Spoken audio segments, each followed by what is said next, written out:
been so long since you've been here. It's lovely. I'm so happy to say welcome to today's edition of Unity Train on Unity 93.3 FM from the hills of ZINARIYA in Jos North Plateau State, Nigeria. We are reaching you live, and of course today is Thursday, the 22nd day in this beautiful month, August, my birthday, right, just recently. And so of course it's a beautiful morning. Thank God for an additional year. And while I was being celebrated on my birthday, it was also said to me that I should remember I'm getting closer and closer to my grave, oh mine. And it's wisdom to always remember that certainly one day you will live this life. Dear listener, is Adamu, your regular anchor on this on your radio this morning. And as usual, let's just begin without waste of time.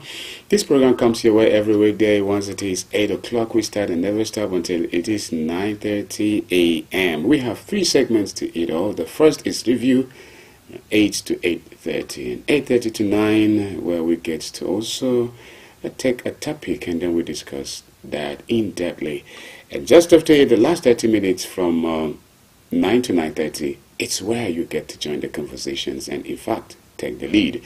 I want to believe that you would find it worthy to stay with us even up until that very time. And we'll give you the opportunity also to send in your text messages and connect with us on our Facebook page where we are streaming right now. Throw your comments and I'll get to read them. Thank you so much, dear listener and viewer. Without you, I won't be here. In the studio this morning, I have the singular honor to introduce and let you know that Barrister Paul Zaruma, that unbiased analyst, is coming your way with nothing less than a big good morning. Enjoy it. A very big good morning to viewers and listeners. Good afternoon, good evening, depending on where you are receiving this signal from. I don't know how the weather situation in your place is, but Jos is peaceful, calm, and cloudy with about 20 degrees Celsius. Thank you for having me this beautiful morning once again. All right, it's lovely, Barrister. Let's just continue before we get to inform our dear listener and viewer about the whereabouts of Professor Proveno H. Bamai. He's doing fine. Thank you.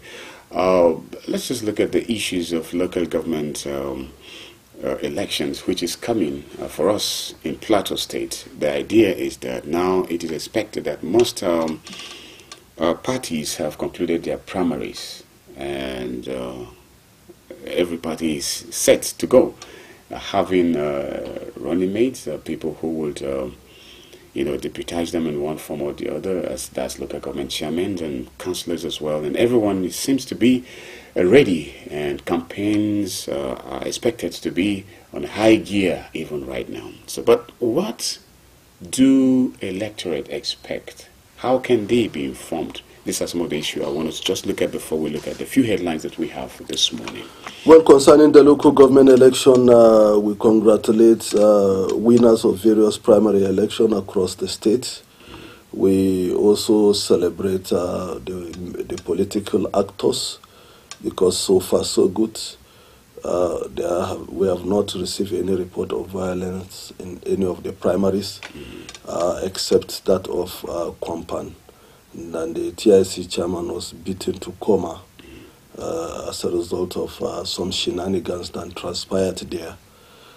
So out of 70, you only have one local government where you recorded such incidents. We give credit to the political gladiators and actors. We don't want election to be violent. Election is not war. We celebrate the peaceful conduct of various political parties, and then also we are also calling upon the PLASEC to do the needful. Last time we talked about the SEC generally of this across the country. They have the SEC across the country now, not necessarily PLASEC. They have been having a bad record of electoral conduct. Even PLASEC is not an exception. They have never had a reputation of conducting a free, fair, and credible election. Just last week in Bauchi, I think if not on Sunday, the governor inaugurated the chairman across all the local government in Bauchi State. Interestingly, they were all PDP chairmen. So he has also instructed them to go back to their various wards to go and swear in the councillors. I didn't take out my time to go through the list of the councillors, whether they cut across different political parties. These are some of the shenanigans and the unfortunate development with the state sec. That is why people have been agitating that INEC should be conducting local government elections. And then if you look at it also again, we are even saying that Nigeria is not a true federation. We are not practicing true federalism in so many aspects. For instance, in our policing, we have federal police, we don't have state police. In an ideal federation, we should have both federal and state police. So just like the same thing applies to INEC, the same thing applies to different organizations, different institutions, different organs of government. They should have their federating component. So we cannot say because the various state sec are not performing that we should go back to Unitarianism again. We cannot go back to unitary system of government. We are a federal state, except if the constitution is amended and Nigerians agree that we should go back to unitary system of government. So those people who are agitating that INEC should be conducting an election, particularly those members of National Assembly, they don't understand the workings of a federal government or federal system of government that Nigeria has adopted. Just like we have the federal inland revenue, we also have the inland revenue in various states. Just like we have the federal road safety, we have the VIOs at the state level. On and on and on, the examples are on. You have to have a federal component at the state level. So but it surprises me. That is anti-democratic for someone who is agitating that. Just like we have the National Assembly, we also have the State Assembly. You cannot say because the State Assembly is not functioning, then we should move them to National Assembly. It doesn't work that way. That is not. That is preposterous. That doesn't support the logic and principle of federalism. So what we are saying is that there should be check. It's likened to having throwing the baby with the bathwater. So you cannot. You sieve the baby. You sieve the baby from the water and then you throw the bath water. That is what it should be done. Let's x-ray those state secs and then see where is the problem and come up with a legal solution, legal framework that which will bring about transformation. Not that we will be agitating that if your head is aching, you just cut it, you chop it off. It doesn't work like that. Right. So we should do an X-ray of our state sec and then work on it. It's quite unfortunate. You cannot bring people from different political party. We have spoken yesterday. Was it yesterday or so about how expensive obtaining these forms are? In some states it's 2 million for a councillor to obtain a form. Yes, just a councillor. So you need 2 million. This is just a gimmick. This is just a strategy to scuttle the effort of opposition. And in most cases, some of these ruling parties doesn't even subscribe to those forms. The forms are given to them freely. That is why we say that those state sec should be truly independent. Frankly, in Nigeria, all the state sec, I doubt if any is truly independent. And I give credit to Erufai. No matter how you look at Erufai, when it comes to credibility of the conduct of election, he created an enabling environment during the local government election. Most of the local government in Southern Kaduna were won by PDP, and he gave PDP. Unlike what we're having in Bauchi, where you tell me that PDP win the whole, is it 20 or so local government? Won't this be possible? Won't it be realistic? Yeah, it is realistic, but when you look at the circumstances that led to that, when you look at the circumstances, you can even have an unopposed circumstances. It has happened here in Plateau. Some of us, we frown at it. How can you tell me that because a party is having an internal wrangling, then you that's supposed to be an unbiased entity, you now play the role of both classic and also the judge, and stop another political party from participating in that election. Go and see what transpired in that election. Most citizens did not come out on that election because it wasn't a competitive election. So this is another gimmick. Like you tell me that councillors will register with 600,000 on the plateau. That means you are telling me that poor people cannot contest election on the plateau. And it's too late so for this is very unfortunate, and they are still insisting that they must pay. In fact, the deadline has even passed. Some people they could not meet up with that payment. I learned that one of the political parties that I don't want to mention in Jos only were able to register three councillors, while they have conducted primaries for 20 councillors across the 20 wards in Jos North. So just imagine a villager in Ampere or a villager in Kanke. Where will he raise that 20 million to contest for councillorship? He must be. Sorry, I said 20 million, 600,000. Some of them has never even possessed 600,000 cash as their personal money. So you are now telling the person you are requesting for 600,000 for a councillor to register. And mind you, that 600,000 is aside what you will register in your political party. Most of the political parties, the registration ranges from 70 to 120. So no, to about 250,000, depending on which political party you are So all of these factors that you have reviewed, do you think that these are also in some way responsible for why it's very hard for us to see representative public officers really doing their work, politicians really doing their work, because they spent so much money to be able to be there? Of course, if you can, with these indices we just pointed out, you cannot be a councillor if you don't have at least 1 million in Plateau. You cannot, it's not possible.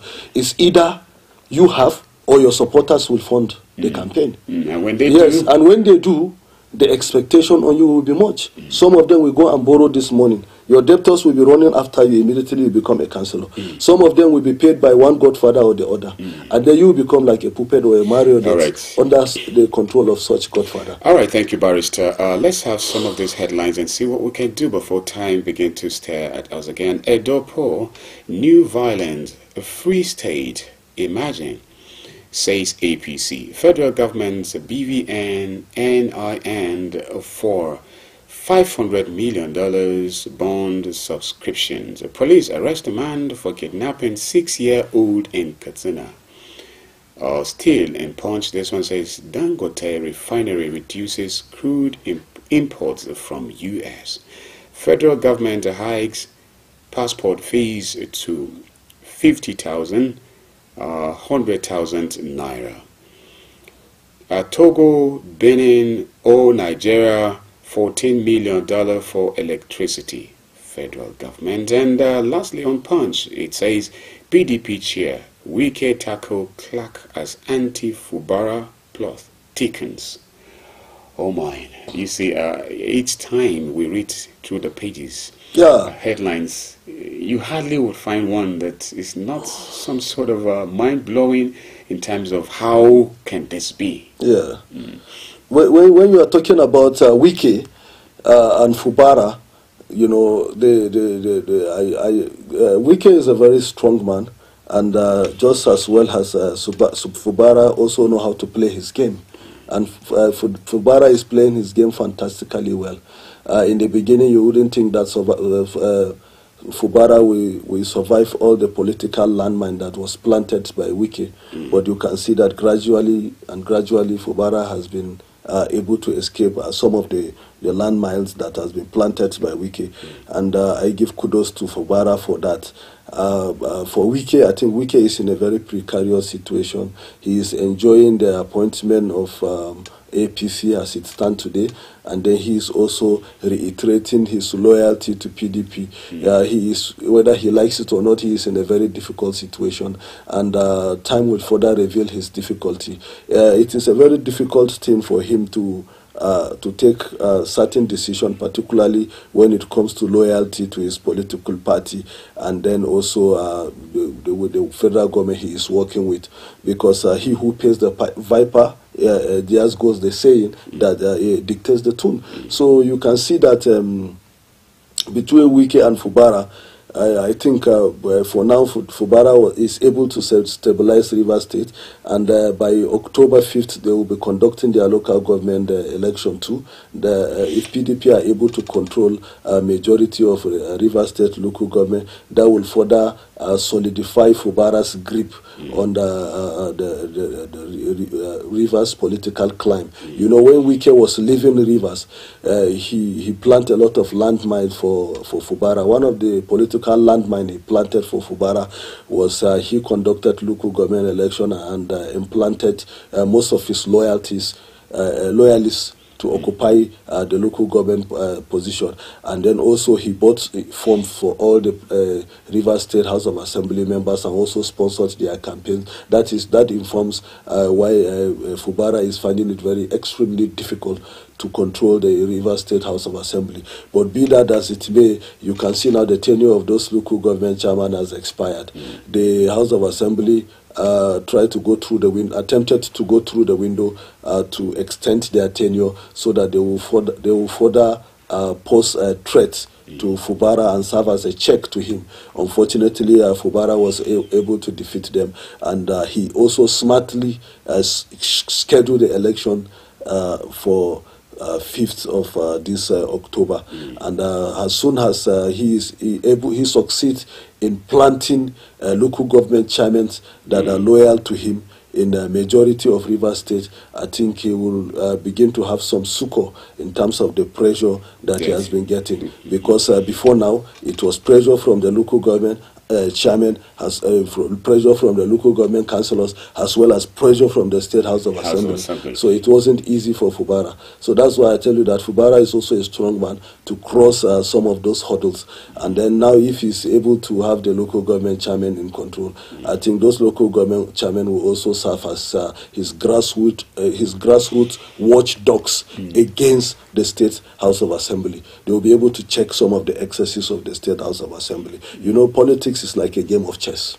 Like what you mentioning House of Assembly also, as Fubara is facing over there in Rivers. That reminds me of what we're having in Plateau State as well. There's some still, to be sworn in, and we've been receiving calls here. If we don't say this, our listener and viewer, up till now we are still calling upon Plateau State Speaker, as well as the Plateau State Executive Governor, Barrister Caleb Manasseh Mutfwang, to make sure that the remaining members of Plateau State House of Assembly are sworn in, so that they will represent their constituency. For the past 1 year, those various constituencies have lost a lot of dividend of democracy. There is still vacuum in those constituencies. Even if you don't like the faces of those members, I think 1 or 2 people will benefit from their presence in the House of Assembly. There is no representation for them. So many bills have been passed. So many notice of urgent public importance has been passed and been deliberated upon, but those constituencies have not been represented. And there are also constituency projects that is accruable to those various constituencies. Those constituencies have been denied those constituency projects. You cannot use a state intervention as a constituency project. A state intervention is different, constituency project is different. So as long as there is no representation, constituency project cannot come through the window. Okay, Barrister. Now let's look at this also. Still on the Plateau State House of Assembly. Now, this forthcoming local government elections, what would have been the role of this leftover, House members? What would have been their role? Let me just give you an example. I was in Jos North, I told you that the member representing Jos North, Honorable Dr. Adamu Aliyu, when they had some of the councillors called him to say they cannot afford this 600,000, he paid for the early callers. He paid the entire 600,000 naira for the early callers. Those who came later, he paid 300,000 naira for them. So these are some of the things that some other constituency will be missing. If not that he is a member of the House of Assembly and he have the heart to do it, he wouldn't do it. But can some other people fall on their members to come in? So, and there are so many other interventions. I am telling you, during the curfew, particularly when the curfew was reviewed to 12 o'clock noon, so many people doesn't even have what to eat. I know what the member of representing Just North has been doing to cushion the effect of hunger on people, because there are people that they cannot eat until they go out daily. So they couldn't go out during the curfew for about a week or thereabout, and then immediately the curfew was relaxed. They didn't know where to start, and this man had to come and interfere, and he intervened and salvaged a lot of families. So you can see these are some of the things that other constituents are missing. So you cannot keep on denying those constituents because of either politics or any form of gimmicks. So we are calling upon the Speaker of Plateau State House of Assembly, and the governor should intervene. You cannot, the truth be told, that the House of Assembly cannot operate without the interference of the executive. So the executive hands are not clean as long as what is happening in the House of Assembly is concerned. Because the other members that were sworn in, they were sworn in under the supervision of the executive governor of Plateau State, Governor Caleb Manasseh Mutfa. In fact, it was very early in the morning, unlike it used to be with governors, but he was already seated in the House of Assembly, and they were sworn in under his supervision. So you cannot tell me that the hands of the executive are not involved. It is the case likened to the voice of Esau, but the skin of Jacob. So that is what is happening with the Plateau State House of Assembly. All right. Of course, still on this issue, Barrister, I would have loved we get to talk about, we look at it from this angle. Most of this, if not all, and not from the ruling party for us on the plateau. So is it some good works, in politics, of course, to be able to deny them the platform to have influence so great that people from other political parties may emerge at the forthcoming local government election? It is quite unfortunate. Of course, many people from other, the true test of democracy is objectivity.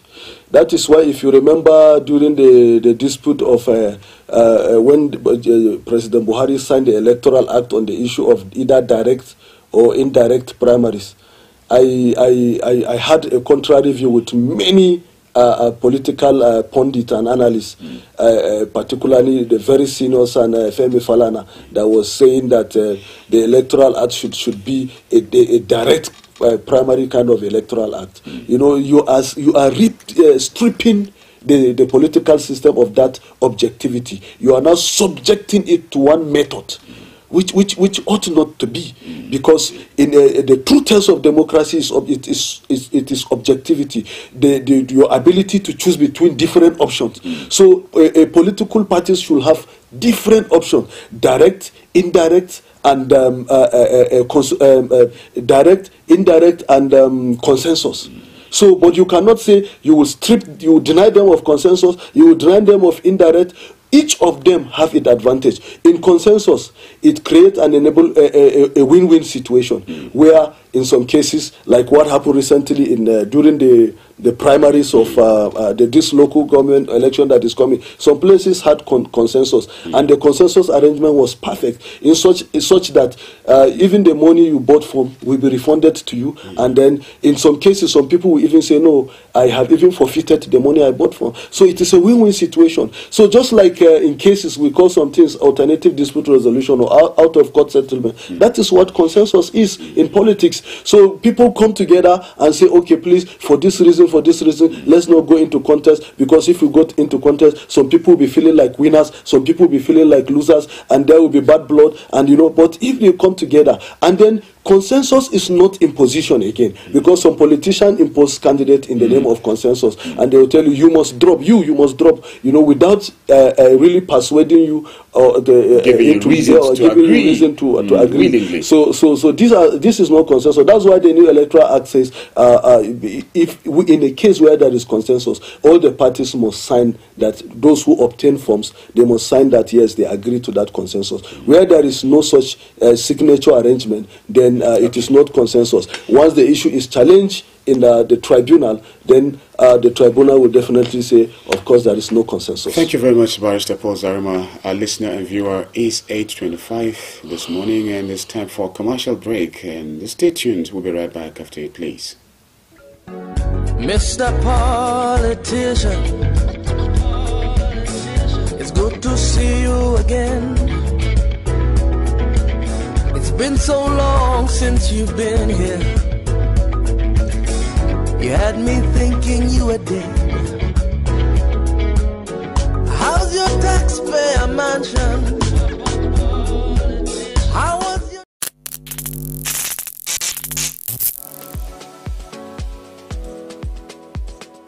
Are you bored and need some company? Get a TV experience like no other on Unity TV. We are turning up the hits with captivating TV shows, electrifying political programs, music, movies,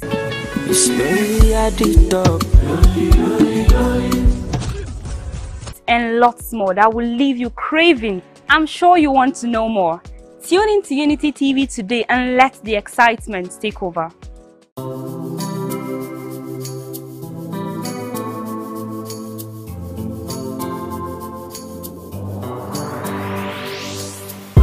Please pay attention, it starts from the foundation. Everybody needs somebody. You turn a blind eye and care nothing less. Say it's just business, all about the money. You are so unbothered as long as they pay. Say it's just business, all about the money. You know they're on a fast lane, but you've got business to run. So you look away the other way. It concerns you. It a kill law, it a kill dreams.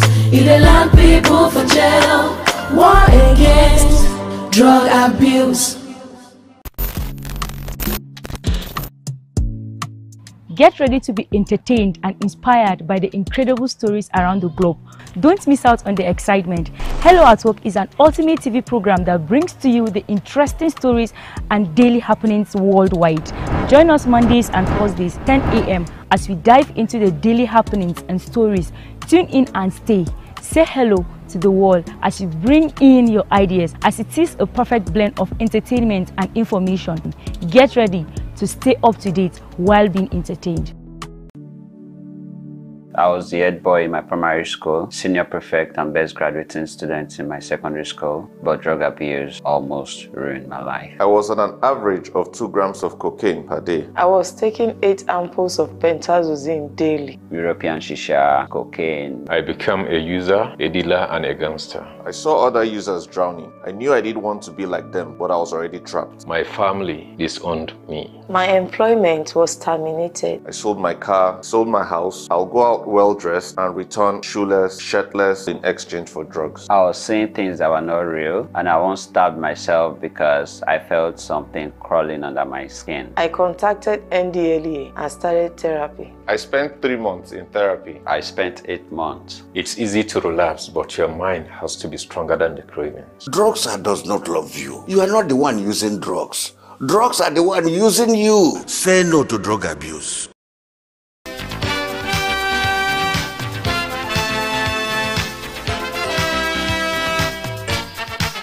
The Financial Services Regulation Coordinating Committee, FSRCC, in collaboration with the National Broadcasting Commission, NBC, wishes to draw the attention of the public to the worrisome increase in the activities of illegal financial operators, IFOs, which threaten public trust and the stability of the Nigerian financial system. The FSRCC and NBC hereby advises the general public to refrain from dealing with unlicensed financial operators who deceive individuals with unrealistically high investment returns. Make sure to verify the licensing status of such companies and schemes on this website. To report any suspicions of illicit financial activities, call 0700 225 5226, 0800 225 5226, or +234 817 665 6273. Let's work together to uphold the integrity of Nigeria's financial system. Announcer, FSRCC. Unity. Unity TV. Mr. Politician, it's good to see you again. It's been so long since you've been. I'm so glad to say welcome back. This is Unity Trend on Unity 93.3 FM, Unity TV. We are also live on Facebook. That's Unity Radio FM/TV Jaws. This is the second segment, Transit we call it, and it promises to be very, very interesting. We have this issue that has to do with the Plateau State politics. All right. Recently, if you remember, a few members, appointees, have been suspended, and so we'll be looking at reactions thrilling from that very issue. That's what we'll be discussing this morning, or rather that's what will dominate our discussion even on this segment of Unity Train. Dear listener, in case you're just joining us, it has been Barrister Paul Zaruma in the studio, and together we'll continue to see how much we can raise concerns on all of these issues as we have done. It's all about politics this morning. Don't forget again, I remain Ija the Mubot Kubi if you like. Okay, Barrister, permit me to say welcome back. So let's just begin. Let's look at this suspension. Well, we are back home. Before we also talk about Plateau State, I also want to mention the development in Benue State. In Benue State, we are having the PDP, the APC chairman in Benue State has been having a running battle since from last year, February, between him and Governor Alia. And then it appears the battle is getting messier. But as the case is now, the State High Court in Benue State have entered an interlocutory order that Mr. Agada should not be suspended, that he should keep on functioning as the chairman pending the determination of a motion on notice that is already before the court. Okay. So this is the update from Benue State.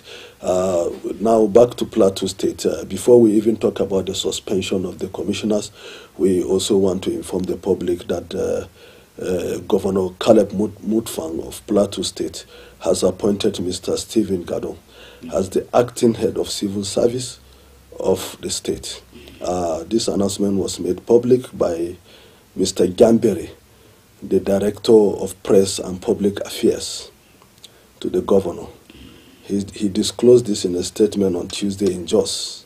Bere said that Gordon, whose appointment takes effect from August 26, replaces Mrs. Rauta Dagog, which retires from active service on August 24.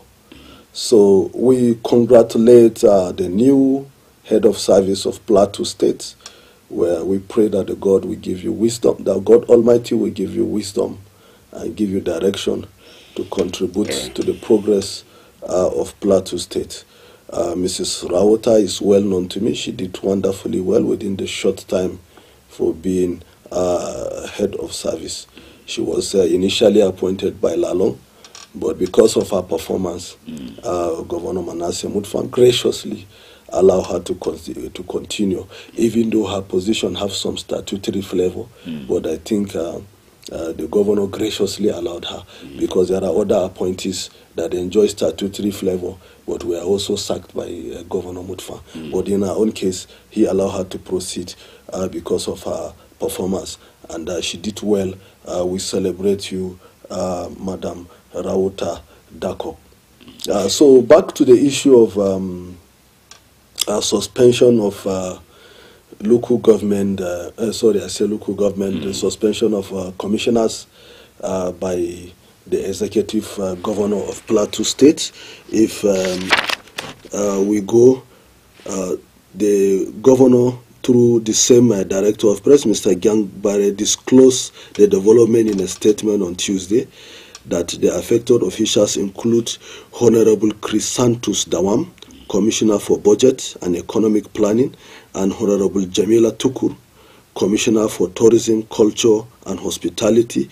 Also affected are Honorable Dio Lamul, Special Advisor on Rural Development, and Honorable Moses Sule, Liaison Officer for Mikang constituency. The suspension took effect immediately. The suspension was also, interestingly, the suspension was silent on the reason for the suspension. So the suspension was also followed by a minor cabinet reshufflement, where the Commissioner for Water Resources and Energy, Honorable Noel Nkup, will now serve as the new Commissioner for Youth and Sport Development, while Honorable Bashiru Lawandi Dati, who previously held the position of Commissioner for Youth and Sport Development, has been reassigned as Commissioner for Water Resources and Energy with immediate effect. So there are many reactions from different political parties and different, but the major reaction came from the APC. APC in a press release, maybe you will highlight that press release so that we will just take it from there. Okay, yes, there's a press release by APC, although it's something we would not dwell so much on. Yesterday, there was the Plateau State government suspended 4 of its cabinet members. View tears the statements from Little Refuge. Okay, just to read it as it is. Well, by the summary of that press release, you know, when you suspend people and you do not give reason for their suspension, you create a vacuum. And then people can come up with all forms of theories. And then that was actually what gave birth to that theory. And by that press release, APC are insinuating that through their spokesperson, acting publicity secretary,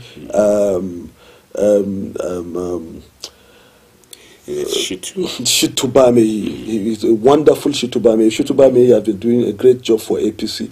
Yeah, he has been a really great image maker for the APC. So by that press release signed by Shitubame is of the view that or APC as a political party are of the view that that suspension is as a result of tussle between some cabal and some former members of House of Representatives. And they mentioned some of the members of the House of Representatives to include George Deka, Isaac Kyale Kwalu, and co. So you can see these are some of the things that are happening. That this is a normal development when you create a vacuum. People will try to fill up that vacuum. So, and if you look at the press release of APC, they further emphasize that if you look at the pattern at which the suspension took place, you look at the 2 commissioners, according to the press release of APC, are from Compan, while the special assistant and the other 8 that was suspended also are from Mikan. And then if you also look at the antecedents that took place during the primaries, you remember in Compan, during the primaries, the TIC chairman was allegedly prevented some accredited delegate from entering into the hall for the primary election. As a result, those aggrieved delegates forced their way in and beat him to pulp. So by that press release, APC is insinuating or suggesting that the suspension of those 2 commissioners is likely linked to what transpired, because the TIC, of course, if someone is a delegate, you cannot prevent him from entering the venue of a primaries. If you do not allow a delegate to go to the venue of primary, of course, that means you want to manipulate the election. If an election, that election in that PDP primary election in Kompan local government was really very dramatic, and then I was surprised that the outcome of that primary was still upheld. The ideal thing, the committee that conducted that primary should have done ordinarily is to reschedule that primary election, because it was marred by irregularity. Because by that allegation, it was said that those delegates that were kept from participating in that primary election would have changed the outcome of that primary election. And of course, if you deny a number of people that can change an outcome of an election, then that is an aberration. That is a fundamental aberration as long as politics is concerned. So the ideal thing in Kompan local government, they should have and then if you look at Isaac Kwalu and then 2 commissioners in one local government, for instance, if what that press release stated is true, then 2 commissioners and 1 former House of Representative member, and also occupying the status of a former local government chairman in that same compound, and Isaac Kwalu is a very influential person in compound. He dealt APC a blow when he left APC for PDP in 2023 election, and people saw it coming, and it did come. And it was a very sad and unfortunate development for the APC. So people like that, they are very, very influential. If PDP start allowing this kind of dispute to emanate from within the PDP, they will be making the same mistake that APC made prior to the election, which cost APC the election. And then in Kompan too, you cannot, as long as the politics of Kompan is concerned, when you bring the likes of George Deka and some other people, you bring them together, Kompan is just like a done deal. And then by that press release, it also mentioned people like Benilar.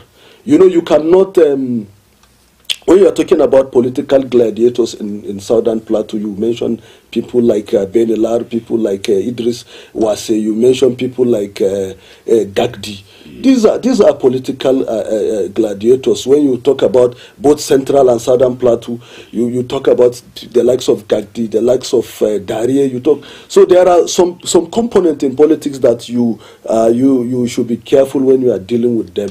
If not, they will call a colossal loss or collateral damage to the political party. And it appears PDP are really heading toward making a lot of mistakes that will create an opening for opposition to bank on come 2027. If they keep on, this is just 1 year in office, and if such occurrence keep on reoccurring in a decimal in the next 2-3 years, I am telling you, they will fall back just like they did in 2015. I'm telling you, no political party is sacrosanct. If PDP can lose Plateau State in 2015, then they should be careful with some of their decisions, because history can repeat itself. Barrister, well, this is just the APC's perception, according to this press release as received by the acting publicity secretary. It's just a perception. And this is because there was no prior notice as regards to the reason that led to the suspension of these appointees. If you make a suspension public, then the reason should be public. You cannot make the suspension public and then the reason secret. It is not done anywhere. Okay. You will even better make even the suspension secret than you make a public suspension and then you do not disclose the reason. And that's why they created room for this vacuum. And we are saying if these are the indices or these are the factors, because up to now we are still waiting for the reason. We have never heard of any news of any committee that was set up to investigate them, and then maybe if for any shenanigan and then or any misconduct. We have also not received. There was no any public. The suspension notice does not also disclose or indicate that these people were given fair hearing in any way. So, and there is no any insinuation that maybe they will be given fair hearing in the future. So you can see these gaps create some of this vacuum that the opposition party is trying to this is suspension, not dismissal. Yes, it's suspension. Yeah, can you suspend somebody without a reason? whether it is dismissal or suspension. You cannot suspend somebody or dismiss him without a reason. So there must be a reason. So if the reason is administrative, then it should be handled administratively. If the reason is political, then if the reason is political, then the press release by the APC is right. So, but if it is administrative, then let it prove that it is administrative, and let's see whether the press release of the APC is not true. So, the Plateau State government is owing its citizens an explanation on why it suspended about 4 members of the cabinet. Even those the other 2 are 8. The other 2 are members of the Plateau State cabinet. Okay, Barrister. What other reactions? And then interestingly, what other reactions do you perceive would start springing up on these very suspensions? Apart from APC, do you think the public would? You keep the press release of APC aside, for instance. Now, as a lawyer, you have to give somebody fair hearing. Okay. So you set up a committee. The committee will invite them, and in most cases you start with a query. You query somebody and say, yes, receive this query, and you explain the reason why so action or why you shouldn't be suspended. And then suspension normally precedes investigation, because you are suspended so that you will not tamper with the investigation. You can use the influence of your office to tamper with the investigation. So you are suspended from that office to create a room for unfettered investigation.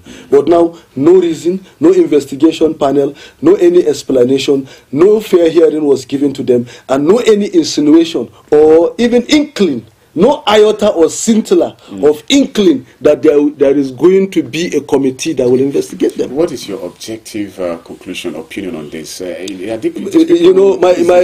objective opinion on this is that this suspension is political and not administrative. It's political. Yes, and not administrative.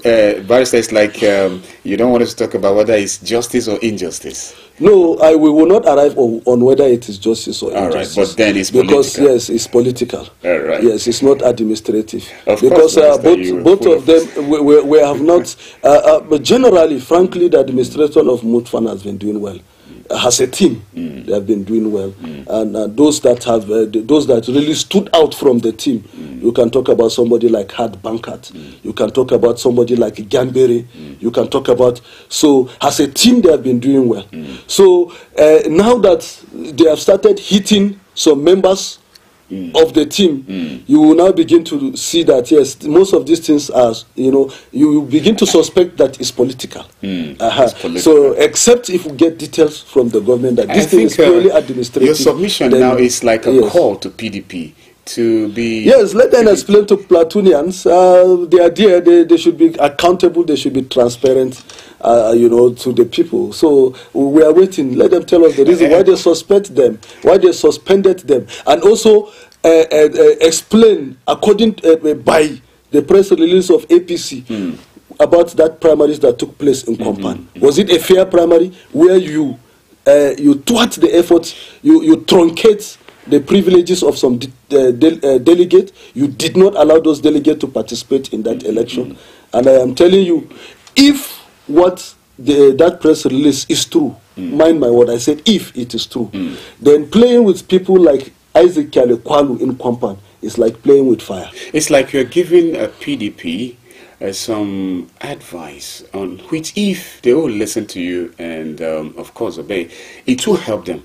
Because you are saying this is likely to injure the party. Yes, it's likely. Because if you touch people politically in Plateau, in Mikan, you touch people like George Deka, you are playing with the tail of a lion. The same thing in Lantern North.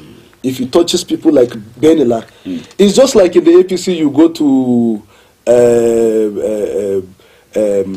Wase. You said you want to touch somebody like Idris Maji. These are gladiators. These are strategic personalities. These are people that have influence. Idris Maji literally subscribed the form for all the councillors in Wase. He also led consensus and then also subscribed the form for the local government chairman.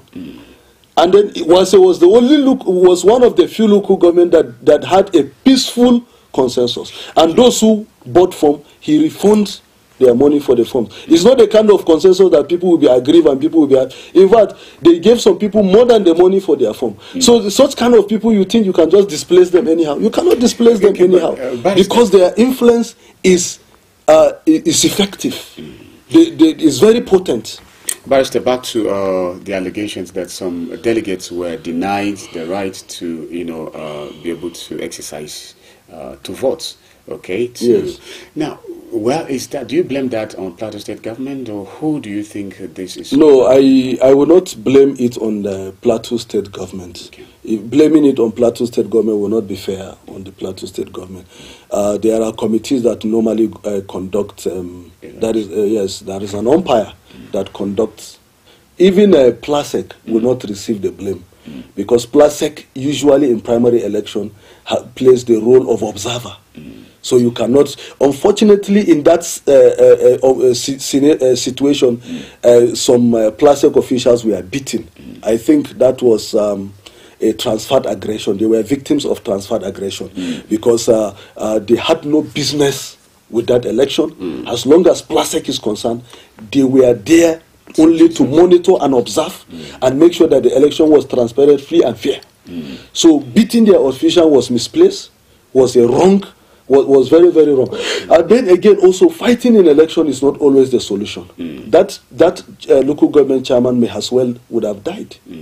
Because when the report came in, they said medical personnel. In fact, one of the dailies reported that medical personnel battled to save the life of transition chairman of. And if that report was not exaggerated, such kind of violence is uncalled for. There are different ways to handle such situations. That is why we are in democracy. There are beautiful legal framework for handling such situation. So resorting to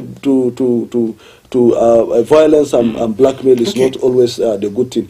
So they wouldn't have allowed it to escalate to such level. Barrister, my concern is, okay, if you don't blame this on Plateau State government and you don't blame it on the PLASEC, I blame the umpire that conducted that primaries. The umpire was biased. Okay. Because even before, like what happened in Just Not, I monitored that of Just Not.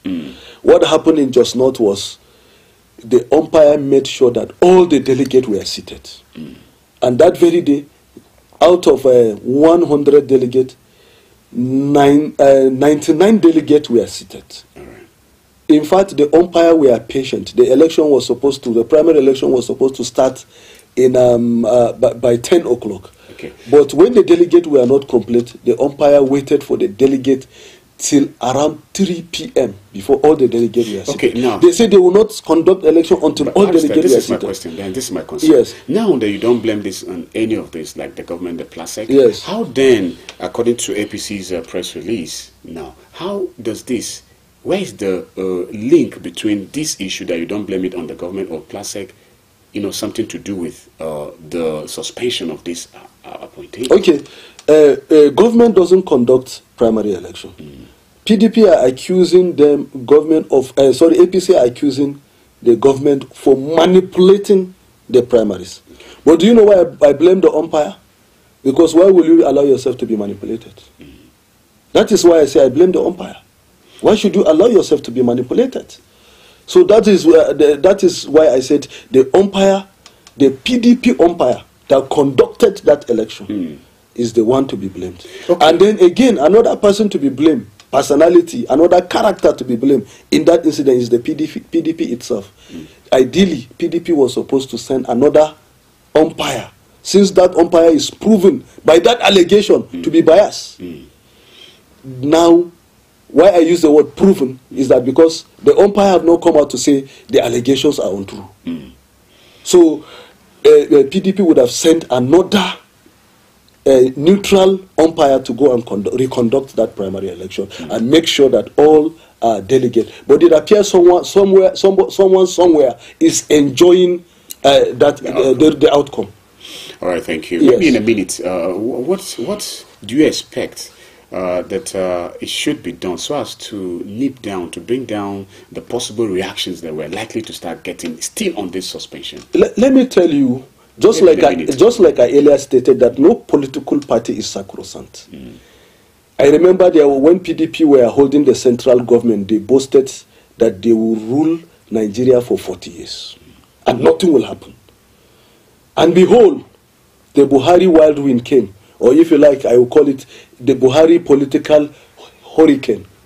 Came and dislodged all their pride, punctured their ego, punctured their pride. And the same thing in Plateau State. PDP boasted that you cannot have a stick. No, that time it was PDP. Then in PDP 2015, they boasted that you cannot have a stick and you allow a dog to bite you. Behold, they never knew that that thing they thought was a dog was a lion. And then it uprooted them. And then when APC also entered, they didn't allow room for internal democracy. They didn't manage intra-party disputes. And then that also led PDP to dislodge them. So, and that's if there are many people, can you imagine if intra-party dispute was adequately and properly managed by APC, people like Patrick Dakum, people like Latte Daban, who serve as the longest and the pioneer APC chairman in Plateau State, and so many of them that time may not allow me to mention, left. That serve has a very big blow. Even the Isaac Kyalekwalu I was mentioning, we took him for granted. He took us by the storm. So now you're now helping PDP to now know if they don't manage what this is perceived to be, then they're likely to fall short. So no party is sacrosanct. Manage intra-party dispute adequately and make sure that you present a popular candidate, not candidates that you like simply because you like somebody's face. While the people doesn't like him, you want to superimpose him on the people. These are some of the things that normally Thank you very much. Thank you very much, Barrister. Our listener and viewer, a commercial break is coming your way. Please stay tuned. We'll be right back. Mr. Politician, it's good to see you again. It's been so long since you've been here. You had me thinking you were dead. How's your taxpayer mansion? How was your...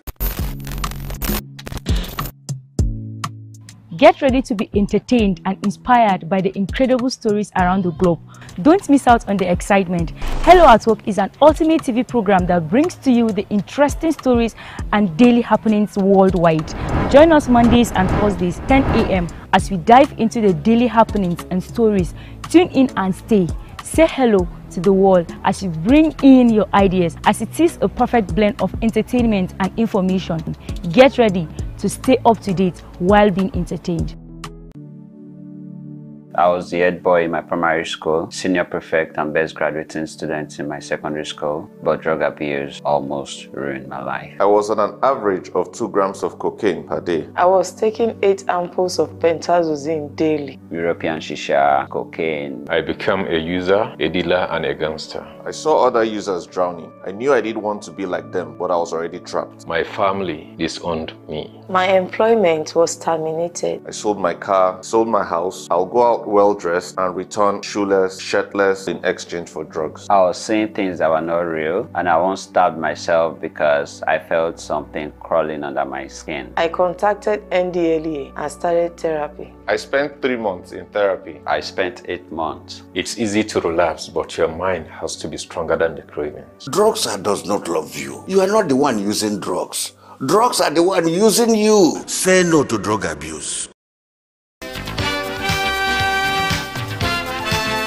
The Financial Services Regulation Coordinating Committee, FSRCC, in collaboration with the National Broadcasting Commission, NBC, wishes to draw the attention of the public to the worrisome increase in the activities of illegal financial operators, IFOs, which threaten public trust and the stability of the Nigerian financial system. The FSRCC and NBC hereby advises the general public to refrain from dealing with unlicensed financial operators who deceive individuals with unrealistically high investment returns. Make sure to verify the licensing status of such companies and schemes on this website. To report any suspicions of illicit financial activities, call 0700 225 5226, 0800 225 5226, or +234 817 665 6273. Let's work together to uphold the integrity of Nigeria's financial system. Announcer, FSRCC.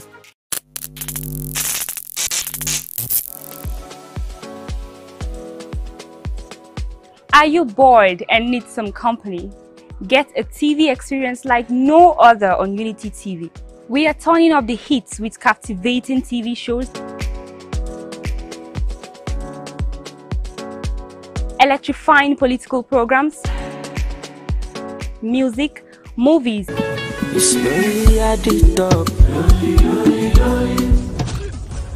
and lots more that will leave you craving. I'm sure you want to know more.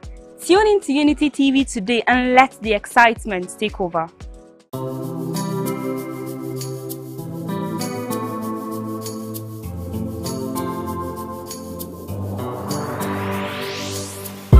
Please pay attention. It starts from the foundation. Everybody needs somebody. You turn a blind eye and care nothing less. Say it's just business, all about the money. You are so unbothered as long as they pay. Say it's just business, all about the money. You know they're on a fast lane, but you've got business to run. So you look away the other way. It concerns you. It kill law, it kill dreams. It land people for jail. War against drug abuse. Mr. Politician, it's good to see you again. It's been so long since you've been here. You had me thinking you were dead. How's your taxpayer mansion? Viewer, it's good to say welcome back. This is Unity Trend on Unity 93.3 FM. And this is the last segment this morning, and it's where you get to join the conversation. In the studio, in case you're just joining in, it has been Barrister Paul Zaruma. And let's just begin with you right now. If you want to call, the studio line remains the same. It's 07032353315. The studio line again is 07032353315. For text messages, it's 0808-478-9999. Text messages again, 0808-478-9999. If you call, just tell me your name and location. In 1 minute, let's have your submissions, and stay away from any comments that will not do us well in the studio in Plateau State, Nigeria, and the world over. Stay tuned and enjoy it. Now, let's begin with our caller. Hello, good morning. Hello? Good morning. Good morning, Mr. Akwai. Barrister Paul Zaruma. Thank you for calling. Thank you, good morning. Yes, this is Pastor Henry J.J. Dewe, known as Yonti of Belkasa. Okay, until let's have you in 1 minute. Yeah, thank you very much for taking your time to analyze the issues. You know, I specifically want to talk about the suspension of those 4 cabinet members of His Excellency Barrister Khaled Manasseh Mutfan. You know, I think for him to suspend them, they must have done something against, you know, against his standards. You know, we all know that Barrister Khaled Manasseh Mutfan is a man of his word. And I've been saying this thing on different platforms. When you appoint people, whoever is trying to tarnish your image, there's no need to leave he or she there. You remove them. Okay. Because he's the one that wants to give Plateau people dividends of democracy. All right. And yes, I'm talking about the local government coming election.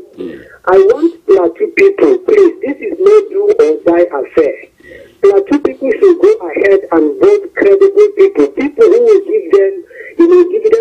democracy. Thank God that the local government is having autonomy now. They have freedom on their own.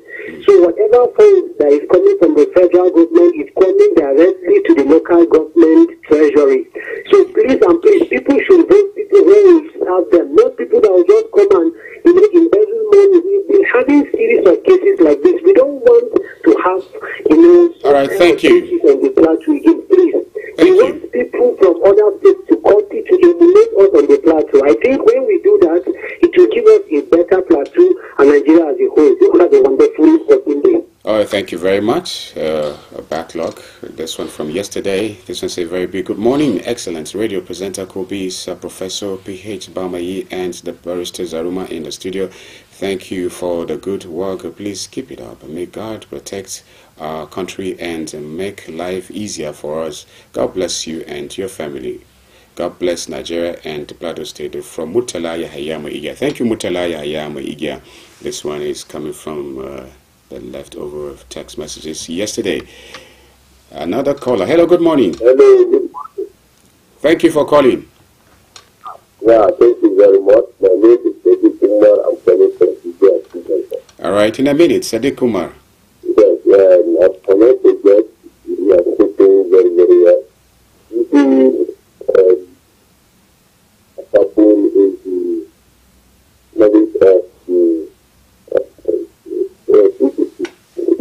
Sadiq Kumar, are you there? But actually, most of the members that we are seeing that democracy as well. Very great that are not even get an agreement. You see, even though the people have been aware that when to grant the democracy that they are, and I don't think they will allow the people of the opposition to carry on.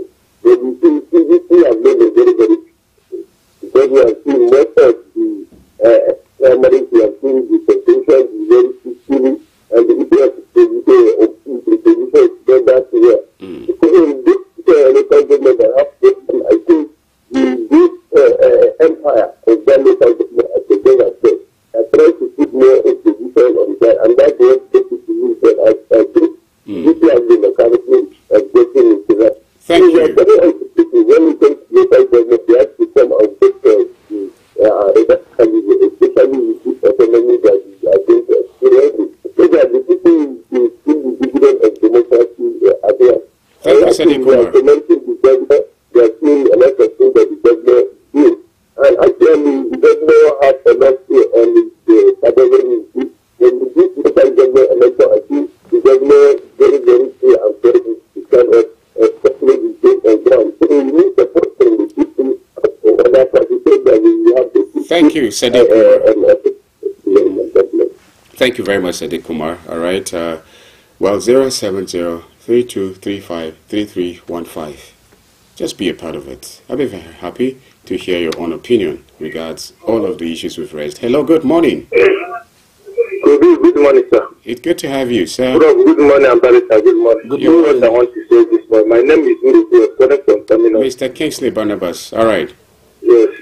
What I want to say this morning is let us see what the Bible says. The Bible said that a tree who does not bear a good fruit should cut off. You understand?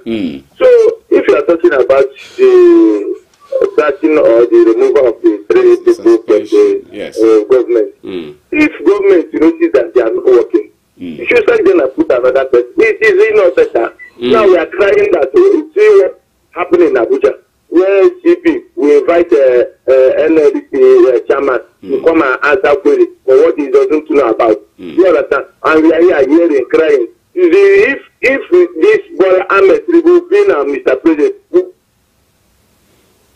Hello, Mr. Kingsley. Well, he's still reading, but we cannot hear Mr. Kingsley at the moment. You may need to call us back. It's 070-3235-3315. You can also drop your comments on our Facebook page at Unity Radio FM/TVJOS. Hello, good morning. Hello, good morning. Thank you for calling. Your name? I am Bashir, one-time calling from Jos. In a minute, let's have you. This is wonderful analysis by Barista. Kudos. Thank you. So,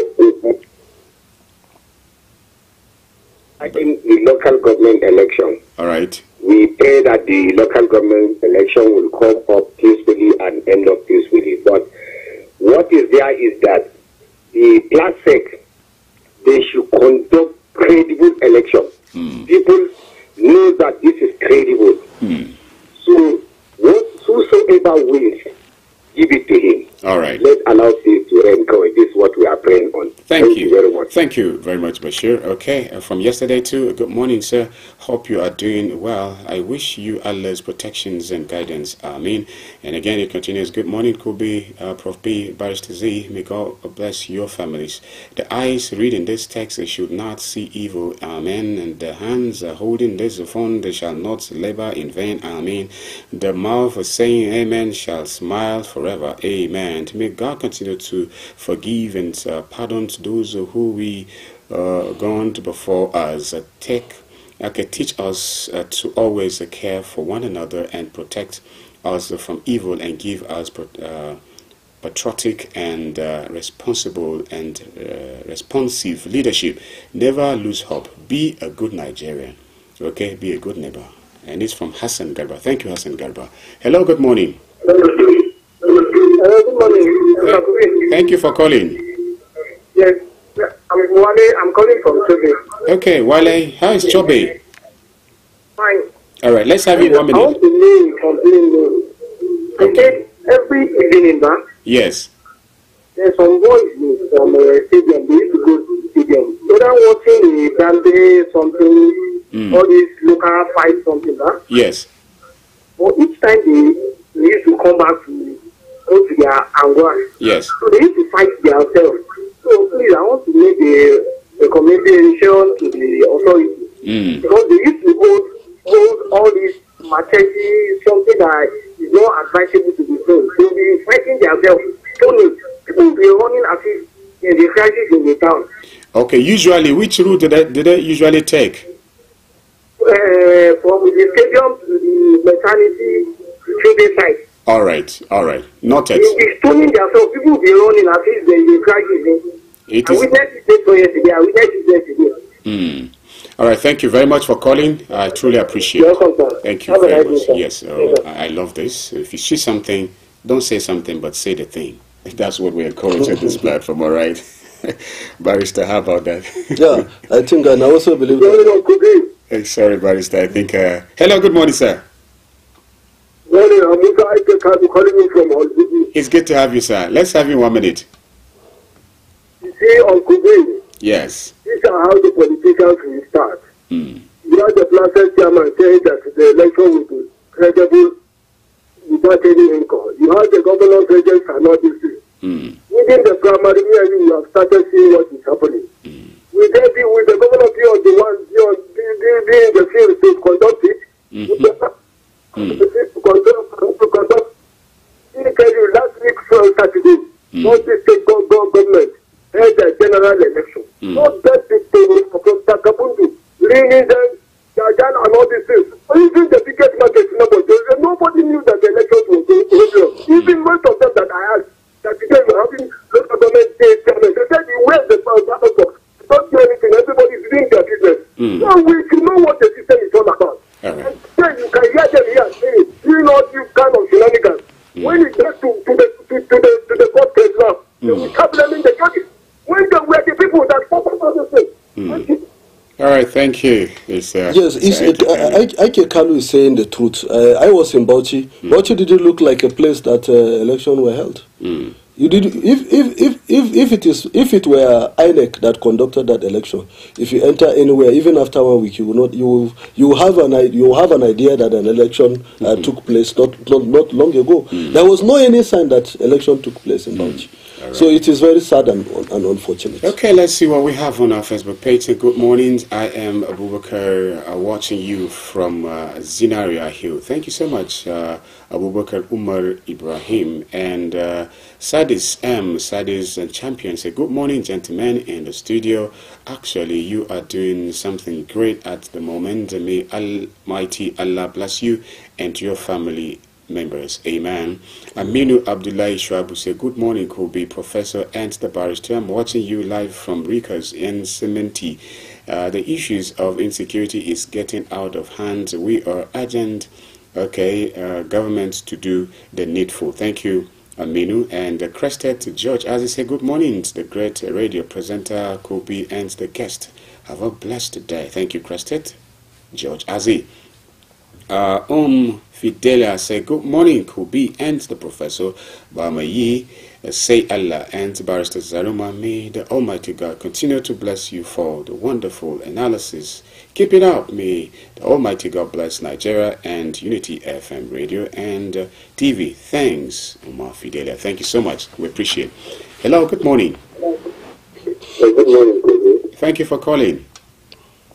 Good morning to the person in the studio and the barrister. All right, thank you. Good morning, Let's Mr. have you Benedict. in a minute. Some of the Nigerian callers haven't seen, people haven't seen the kind of local government election that has been conducted in this state over time. Honestly, it is right for them to raise fear issues of this coming local government election in October. But I want to say something to a lot of Nigerians. In 2008, the local government election, because of the government election, we have some civil unrest in the state here. Yes. That even over 300 lives and properties here after the fire was damaged. But I want to say something clearly in this particular issue as regards to the coming local government election. Okay. I think it is very, very optimistic and positive. That we're going to have something different from what has always been taking place in the state when it comes to election and the local government. Amen. The governor actually is somebody who is actually up to that, conduct a credible, acceptable, transparent, and very, very open election to the people, acceptable by all and sundry. So I want Nigerians, I want lots of people, I want everybody listening to me, even the position, the contestants, they should be positive. People should be positive about this election. Let us give it a fire. In as much as they are trying to say that it's going to be a credible, free and fair election. If you agree with me, in recent times we have not had a local government election where people are actually, their contestants are actually coming to say people, this is so many radio stations that we hearing them coming to. So many radio stations, I don't want to mention their names here, coming to say people, this is how I'm going to lead you. The economy of the local government are also being signed by law. Now, this is the next direction, this is the direction where I'm going to go. So we don't have this kind of people coming out in time past to come and tell us this is how we're going to do it, this is the direction I'm going to take. So it is the same thing different now. I am very, very optimistic. I am very, very positive too. That something different is going to come. So people should not be afraid. People should come out on that very day.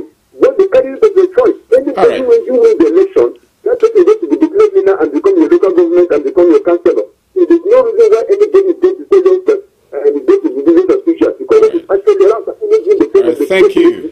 So what are the other in the APC is going to be defeated, I can assure everybody. That's my take this morning. Thank you. Thank you, Mr. Benedict. Okay, text messages here, please. Good morning, Unity FM, Kobe, Barrister Zaruma, and morning, Prof, wherever you are. Thank you all for the sacrifice you made for everyone who listens to this program.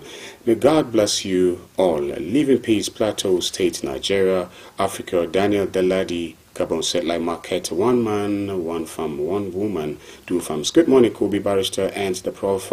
In absentials. The greatest tragedy that can befall a nation is for her citizens to suffer collective amnesia, hardship, suffocations, insecurity, hunger, and starvation. That's what our leaders have subjected Nigerians to. Only one thing will save this country, and I am waiting for the day. The caps will be too heavy for some leaders who wear when the last day comes. Emi Longs from Agingi. All right, thank you, Emi Longs from Agingi. Bulus Uhoman Esther in Faringeda. Good morning, Kubi, and the professor, the barrister in the studio. May Allah reward you both for educating us and the general public free of charge. May God continue to help us in this country. We pray for a better Nigeria of our dream. Thank you, Bulus Esther Uhoman in Faringeda. Another text message. Good morning, Kubi and the objective barrister Zaruma. God bless you for the wonderful and objective analysis. As we prepare for the local government elections, I think we should shine our eyes well towards the credible candidates who have the interest of the people at heart. Because with the local government autonomy, politicians are taking everything as to do or die affairs. Let's not sell our votes. Peace is priceless. Let's live in peace. God bless Unity FM, Plateau State and Nigeria. And this is coming from Christy Zam from Mukubarot. Good morning. These local government elections, people have to be very careful, because if we do not choose the good ones, we will continue to remain like this. And we have to stop hate speech among us. Umar Ali from Gangare. Thank you, Umar Ali from Gangare. Again from Hassan Garba. Good morning, CBBZ, and to Prof. B. Best wishes to all. Barrister, my questions to you is, can the State House of Assembly make a law on independent candidate? God will never give any problem without a solution.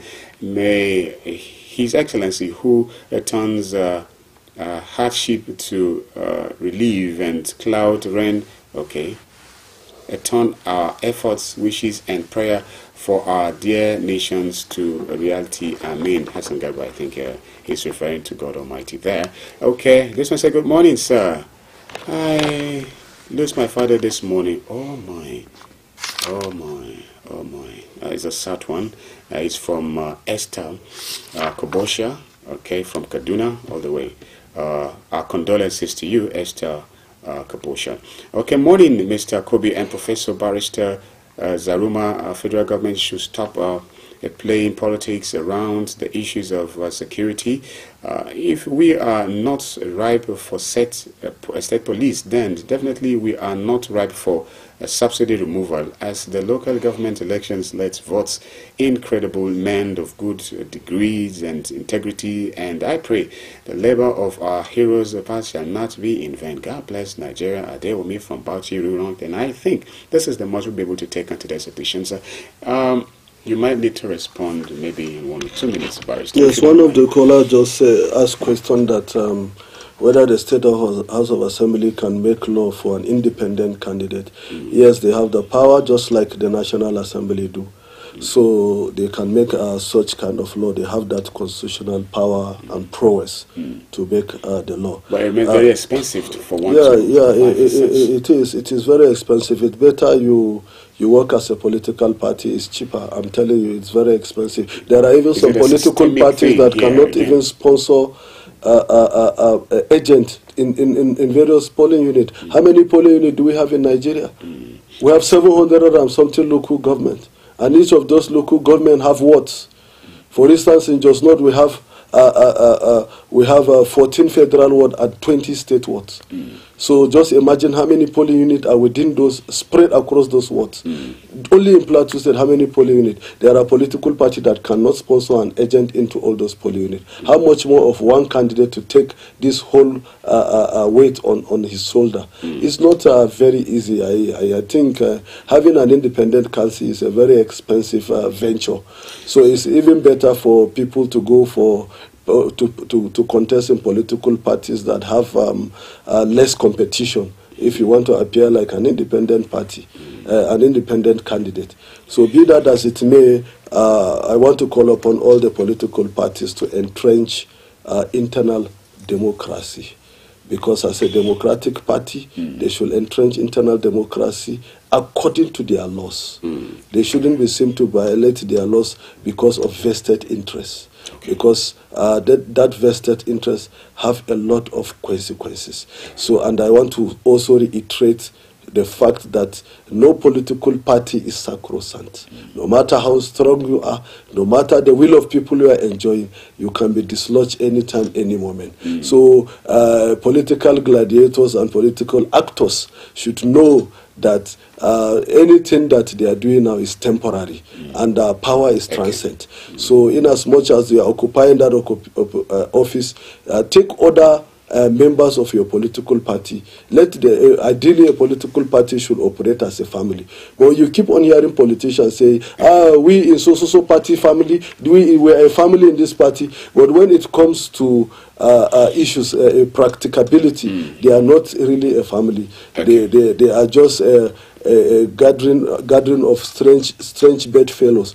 Not because of anything, because of vested interest. Thank you very much. Thank you very much, Barrister. Of course, I must, on behalf of our listener and viewers, say a big thank you to you and, of course, Professor, though in absentia today, and every other persons like Barrister Paul, Barrister Munir, Barrister Santox, and Dr. Ismail, who always honor our invitation anytime he's there. You spend a lot. Coming to the studio, even this morning, made a overwhelming revelations that you spend a lot just to come and educate and keep the platform viable. We truly appreciate. Dear listener and viewer, you are next to be appreciated. I truly want to say thank you for finding it worthy every morning to stick to your radio station and TV and follow us on our social media platform as well. Okay, if you're passing through any challenge, be it health or whatever, economic, whatever, I pray that God, who made it possible for you to see today, will rescue that situations and you would rejoice in the end of it. Thank you for always being there. I want to appreciate also the crew who made this possible. Our GSM Shamsuddin Kabir, DJ Pomo, engineer Saliu Narogo. I truly appreciate you. Dear listener viewer, have you ever witnessed the ladies' show on TV and radio that excites you so much so that you don't want to let go? Hello at Work is coming your way after this very program. Josephine Ferry, Rookie, and Pascaline are actually coming and you will enjoy it. But before they do, there's going to be a community broadcast coming your way. So stay tuned and enjoy the rest of our program from today. From me, Kobe, bye-bye. See you tomorrow. Mr. Politician, it's good to see you again. It's been so long since you've been here. You had me thinking you were dead.